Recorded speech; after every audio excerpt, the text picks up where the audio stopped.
அஸ்ஸலாமு அலைக்கும் ஃப்ரெண்ட்ஸ். இன்றைக்கி நம்ம சேனலில் ஒரு யூஸ்ஃபுல்லான வீடியோ தான் பார்க்க போகிறோம். நான் ஒரு பேரஷூட் ஃபங்க்ஷனுக்கு போயிருந்தேன். அங்கே வந்து நம்ம மண்டபத்துக்கு மேலே பக்கத்தில் காத்தோட்டமாக நிற்கும்போது பார்த்திங்கன்னா ஒரு பெரிய மரம் இருந்துச்சு. அது என்ன மரம்னு பார்க்கும்போது விளாம்பழ மரம். நானே ஃபஸ்ட் டைம் இப்போ தாங்க பார்க்குறேன். இவ்வளோ பெரிய மரம், புளிய மரம் மாதிரி இருக்குது. அதில் பார்த்திங்கன்னா அவ்வளோ காய் தொங்குதுங்க. இந்த காய் எவ்வளோ விலையாக இருந்தாலும் கொடுத்து வாங்கிறது ஒர்த்துன்னு தான் நினைக்கிறேன். ஏன்னா இந்த மரம் இவ்வளோ பெருசு இருக்கும்போது அதுலேருந்து எப்படி காயை பறித்து நமக்காக கொண்டு வந்து கொடுக்குறாங்க. ஸோ இந்த பழத்தில் வந்துட்டு அவ்வளோ சத்துக்கள் இருக்குது. சின்ன வயசில் எங்கள் பாட்டிமாலாம் இது வந்து எங்களுக்கு சர்க்கரை போட்டு பிசைஞ்சு கொடுப்பாங்க. ரொம்ப டேஸ்ட்டாக இருக்கும், புளிப்பு சுவையோட. நீங்கள் வந்து பார்த்தீங்கன்னா கண்டிப்பாக வாங்கி சாப்பிடுங்க. இதில் வந்து உட்டு ஆப்பிள் அப்படின்னு சொல்லுவாங்க. கொழுப்பு சத்து, பாஸ்பரஸ், எதிர்ப்பு சக்தி அதிகமாக இருக்குது. கால்சியம் இருக்குது.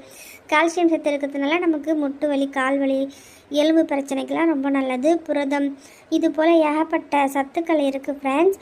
அல்சர் பிரச்சனை இருக்கிறவங்களுக்கு இது ரொம்பவே ஹெல்ப் பண்ணுதுன்னு சொல்கிறாங்க.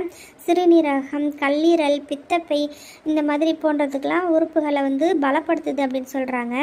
டீடாக்ஸ் பண்ணக்கூடிய ஒரு பழம் அப்படின்னு டாக்டர் கார்த்திகேயன் அவங்க வந்து வீடியோவில் போட்டிருந்தாங்க. ஸோ இதே மாதிரி நிறைய சத்துக்கள் அவங்க சொல்லியிருக்காங்க. வேணால் அவங்க வீடியோ போய் செக் பண்ணி பாருங்கள். இது வந்து சர்க்கரை வியாதி இருக்கிறவங்க சர்க்கரை போடாமல் சாப்பிட்டுக்கோங்க. 2 பேர் சாப்பிடக்கூடாதுன்னு சொன்னாங்க. அதாவது தைராய்டு குறைவாக இருக்கிறவங்களும் கேஸ்ட்ரிக் ப்ராப்ளம் இருக்கிறவங்களும் அவாய்ட் பண்ணிக்கோங்க. மற்றவங்க எல்லாரும் சாப்பிடுங்க. நிறைய சத்துக்கள் இருக்குது. இந்த பழம் வந்து ரொம்ப ஹார்டாக தேங்காய் மாதிரி இருக்கும், பார்க்குறதுக்கு எடாரங்க மாதிரி இருக்கும் ஃப்ரெண்ட்ஸ். இது வந்து நம்ம அருவாலை உடச்சிட்டு அதுக்குள்ளே பார்த்திங்கன்னா பல்ப்பு மாதிரி இருக்கும். நல்லா பழுத்த பழமாக இருந்தால் புளி மாதிரி பல்ப்பு இருக்கும். வந்து பாருங்கள், இதை அப்படியே நம்ம சுரண்டி எடுத்து ஒரு பவுலில் ட்ரான்ஸ்ஃபர் பண்ணிக்கலாம். பண்ணிவிட்டு சர்க்கரை, பொடிச்ச சர்க்கரை இருக்குது பார்த்தீங்களா, அதை நல்லா பொடி பண்ணிவிட்டு இது கூட சேர்த்து நல்லா மிக்ஸ் பண்ணணும். நல்லா மிக்ஸ் பண்ணிவிட்டு உண்டை வச்சு சாப்பிட்டா இன்னுமே டேஸ்ட்டாக இருக்கும்னு சொல்கிறாங்க. ஸோ நாங்களாம் உடனே சாப்பிட்ருவோம், வெயிட் பண்ணலாம், நாங்களுக்கு டைம் இல்லை. இதை பார்த்தாவே நாக்கில் அப்படியே உமிழ்நீர் சுரக்கும் ஃப்ரெண்ட்ஸ். எந்த ஒரு பொருளை நம்ம பார்த்தா உமிழ்நீர் சுரக்குதோ அதில் வந்து அவ்வளோ சத்துக்கள் இருக்குது, எதிர்ப்பு சக்தி இருக்குதுன்னு சொல்கிறாங்க.